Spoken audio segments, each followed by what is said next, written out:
আমিও তো তাই ভাবি, নতুন বউ তাই না, এইটুখানি সিঁদুর পরে, তাহলে ও মেয়ে ছেলে কদিন পরে চলে যাবে, ও থাকবে নাকি? শাঁখা পড়া সিঁদুর কিছু পরে না। ছি, এমন বাড়ির মেয়ে কি জানি বাবা।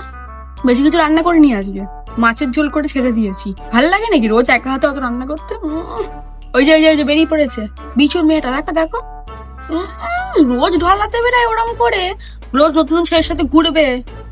ফালতু মেয়ে ছেলে, একবার বাপ মার কোনো শিক্ষা দীক্ষা নেই। আমাদের হতো না, চাপ দিয়ে সোজা করে দিতাম। বাবলির মায়ের হাতটা দেখবে, একটা সোনার শাঁখা বাঁধানো করে নিয়ে এসছে। আমাদের বরেরও শুধু 2 নম্বরই কাজ করলে আমরাও সোনার অনেক কিছুই বানাতাম, বুঝতে পারলে? তাহলে তো নতুন বিয়ে করে এসছে, কোনো নাক লজ্জা নেই।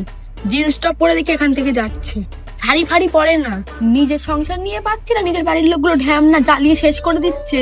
লোকের সংসার নিয়ে কি আলোচনা করবো আবার? আমার ওসব ভালো লাগে না লোকের ব্যাপারে অত কথা বলতে। কে, শ্যামল তো? হ্যাঁ, নতুন একটা গাড়ি কিনেছে। কোত্থেকে টাকা পেলো বলো?